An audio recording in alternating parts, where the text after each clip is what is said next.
Bonjour à toutes et à tous et bienvenue sur ma chaîne Le Bureau et la Loi. C'est un plaisir de vous retrouver aujourd'hui. La semaine dernière, on a abordé la gestion des arrêts maladie et aujourd'hui, on va aborder un autre sujet.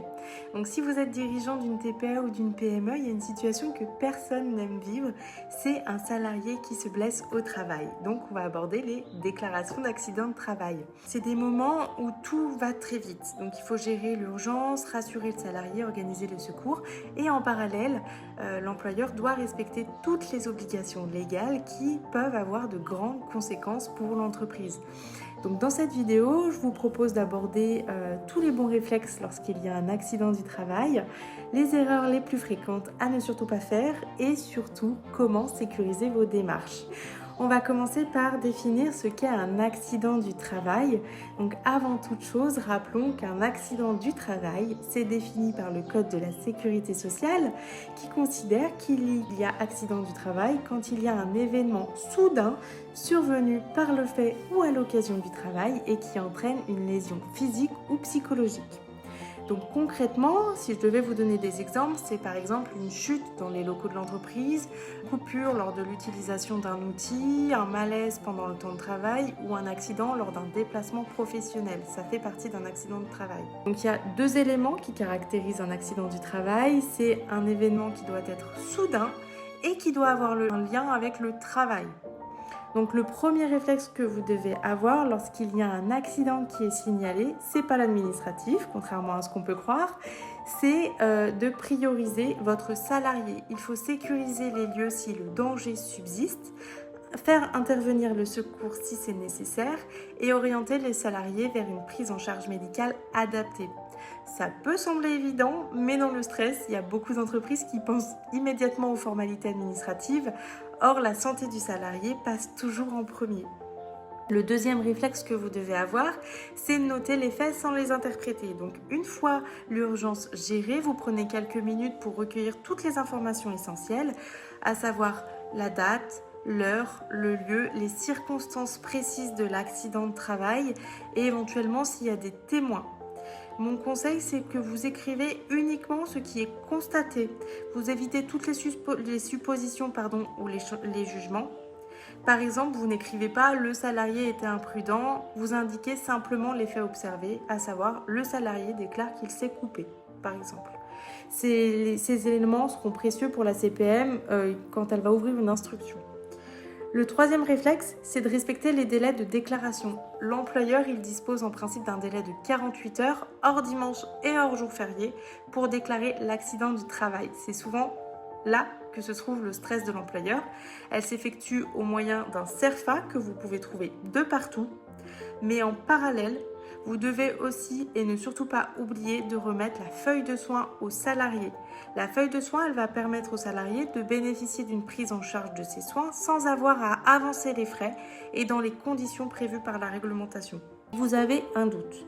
C'est une question qu'on me pose souvent en disant « je ne suis pas certain qu'il y ait eu un accident ou que ce soit réellement lié au travail ». Est-ce que je dois quand même déclarer ? Eh bien, la réponse, elle est oui, vous devez déclarer. Même quand un salarié vous dit qu'il a été sujet ou victime d'un accident du travail, vous devez le déclarer. L'employeur, il ne décide pas. Son rôle, c'est de déclarer les faits. C'est ensuite la CPAM qui analysera le dossier et qui prendra une décision. En revanche, vous avez quand même un levier. Si certains éléments vous semblent complètement incohérents ou si vous avez des doutes objectifs, vous pouvez formuler ce qu'on appelle des réserves. Les réserves, c'est un droit. Attention, ce n'est pas une accusation et elles ne doivent pas avoir lieu sur toutes les déclarations d'accident de travail. Elles doivent être précises, elles doivent être fondées sur des faits objectifs et elles doivent être motivées.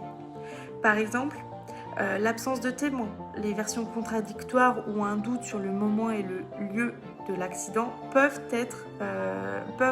faire l'objet de réserves. En revanche, il ne s'agit jamais de mettre en cause un salarié sans éléments objectifs. Des réserves vagues ou non motivées, elles ont très peu de chances d'être reconnues et prises en compte par la CPAM. Qu'est-ce qui se passe une fois que la déclaration d'accident de travail a eu lieu ? Eh bien, la déclaration, elle doit être transmise à la CPM qui peut demander des informations complémentaires à l'employeur ou au salarié via un questionnaire. Et à l'issue de l'instruction, elle décidera de reconnaître ou non le caractère professionnel de l'accident. Pendant toute la période d'instruction, le salarié bénéficie d'un régime de protection spécifique lié à l'accident de travail. Les erreurs que je rencontre souvent au cours de mes accompagnements, ce sont attendre plusieurs jours avant de déclarer l'accident. Non, vous avez un délai de 48 heures, vous devez le respecter. Vous devez conserver aucun élément de contexte, vous devez tout indiquer sur la déclaration. Vous devez remettre la feuille de soins au salarié et ne pas l'oublier. Vous ne devez pas refuser une déclaration sous prétexte que vous avez le moindre doute. Et vous ne devez pas rédiger des réserves trop générales ou insuffisamment motivées. Ces erreurs, elles sont pourtant faciles, mais il faut connaître la procédure. Si vous deviez retenir 3 choses aujourd'hui de cette vidéo, c'est 1. Protéger d'abord votre salarié. 2. Conserver un constat factuel des événements. Et 3. Respecter le délai de déclaration laissé par la CPAM. C'est la CPAM qui dépréciera le caractère professionnel ou non de l'accident. Les premières heures, elles sont souvent déterminantes pour sécuriser la procédure. Donc, si vous avez le moindre doute, n'hésitez pas à me contacter ou de me laisser un petit commentaire. Merci d'avoir écouté cet épisode. Et si vous êtes dirigeant d'une TPE ou d'une PME et que vous souhaitez sécuriser vos pratiques en droit social, vous allez retrouver sur ma chaîne ou sur mon podcast plein de contenu, donc n'hésitez pas à suivre. Et si ce sujet vous a été utile, pensez à vous abonner afin de ne manquer aucun épisode. À bientôt sur Le Bureau et la Loi.